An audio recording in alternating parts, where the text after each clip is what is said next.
बहुत सारे लोगों को बरज़ख की कहानी समझ ही नहीं आई है। तो चलें दोस्तों, एक डिटेल डिस्कशन करते हैं इसकी पूरी स्टोरी के ऊपर कि आखिर हमें इस ड्रामे में क्या दिखाया गया है और इस ड्रामे का मकसद क्या है। तो बेसिकली बरज़ख की कहानी एक 76 साला बूढ़े आदमी की ख्वाहिशात पे बेस्ड करती हैं, जो अभी आका के नाम से पहचाना जाता है और एक रिजॉर्ट का मालिक है। लेकिन ये आदमी किसी दौर में एक बहुत प्यारा सा लड़का हुआ करता था जिसे मेहताब नाम एक लड़की से प्यार था। अब आप तो ये बिल्कुल भी नहीं कहेंगे अगर आपने ये ड्रामा देखा होगा कि ये लड़की तो बहुत मासूम है, क्योंकि इस लड़की का शादी से पहले इस लड़के के साथ कुछ ऐसा ताल्लुक़ था जिसके बारे में इस ड्रामे में भी बताया गया है।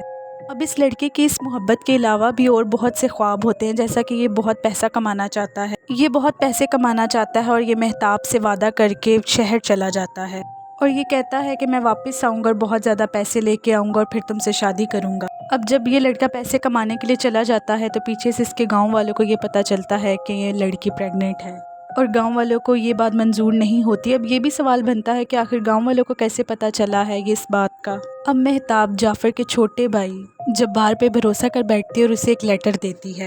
इस लड़के का ये छोटा भाई पहले ही इससे जलने शुरू हो जाता है, जबकि ये बड़ा भाई उससे बहुत प्यार करता है। लेकिन इस छोटे लड़के की माँ इसके बड़े भाई को याद करती है, जिससे ये जेलिस होता है, जिससे ये सोचता है कि कोई उसे प्यार नहीं करता। और इसी वजह से जो मेहताब ने इसे ख़त दिया होता है वो अपने इलाके वालों को दिखा देता है और ये गांव वाले मिलके मेहताब को कत्ल कर देते हैं। जाफ़र खानज़ादा जब वापस आ जाता है तो इस सारे किस्से के बारे में इसे पता चलता है, लेकिन इसे ये नहीं पता कि किसने मारा है। हैरानी की बात तो ये होती है कि जहाँ पे मेहताब को मारा जाता है वहाँ से इसे परियां उठा के ले जाती हैं। अब मेहताब क्योंकि प्रेग्नेंट होती तो दूसरी दुनिया में इसकी बेटी हो जाती है जिसका नाम शहरज़ाद रखा जाता है और मेहताब के मरने के 30 साल के बाद परियां इसे इस दुनिया में इसकी बेटी को छोड़ जाती हैं। हुक्म ये दिया जाता है कि ये अपने बाप की मानत है, यानी जाफ़र खानज़ादे की। अब इसकी बेटी को इसके बाप के पास ले जाया जाता है और इसका बाप इसे कबूल भी कर लेता है, जबकि जाफ़र खानज़ादा ने मेहताब के बाद 2 शादियाँ कर ली है जिनसे इनका एक बेटा है।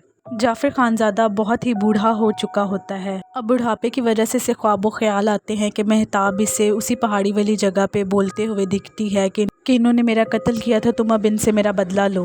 अब यहाँ से कहानी के बीच में लेके जाया जाता है जब मेहताब को कत्ल किया गया। अब अगले घंटों में गाँव वालों ने जिन्होंने मेहताब को कत्ल किया था वो भी मर जाते हैं और उन 12 बुजुर्गों की जिनके इलाके वाले इनकी कब्रें बनाते हैं वहाँ जाफ़र खानज़ादा कब्जा कर लेता है। वहाँ पे एक शीशे का कमरा खड़ा कर देता है और एक पूरा रिजॉर्ट। अब पूरे गांव वालों की और इसके छोटे भाई की से दुश्मनी शुरू हो जाती है। अब आका तो गांव वालों से मेहताब के कत्ल का बदला ले रहा है, लेकिन गांव वाले अपने 12 बुजुर्गों की रूहें वहां कैद नहीं करवाना चाहते। गांव वाले इन रूहों को आज़ाद करवाना चाहते हैं, जिसमें वो मदद लेते हैं शहजाद की। लेकिन पूरी कहानी बदलती उस वक्त है जब आका मेहताब से शादी करना चाहता है, जो कि पहले ही 60 साल पहले मर चुकी है।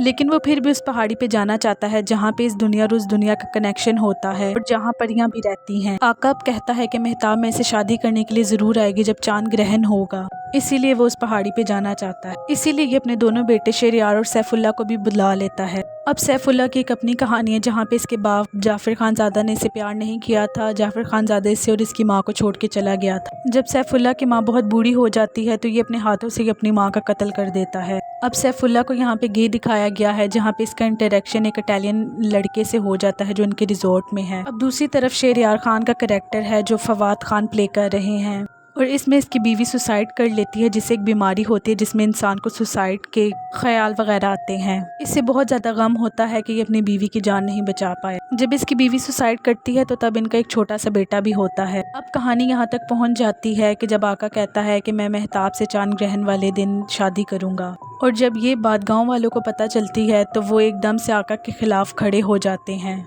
क्योंकि इन लोगों का ये मानना है कि अगर इस दुनिया और उस दुनिया का कनेक्शन हो जाता है तो ये पूरी दुनिया एक दिन ख़त्म हो जाएगी। क्योंकि आका जब मेहताब से सचमुच में शादी कर लेगा तो ये दुनिया ख़त्म हो जाएगी। अब ये आका से मिन्नत करते हैं कि जो 12 बुजुर्गों की रूहें हैं उसे तुम आज़ाद कर दो। अब सब आका को समझाने की कोशिश करते हैं, लेकिन एंड पे आके शहजाद उनकी बहुत ज़्यादा मदद करती है, क्योंकि उनका कनेक्शन भी इलाके वालों के साथ होता है। और एक मौका पे आकर शहजाद इन 12 बुजुर्गों की रूहों को आज़ाद कर देती है आका को बिना बताए।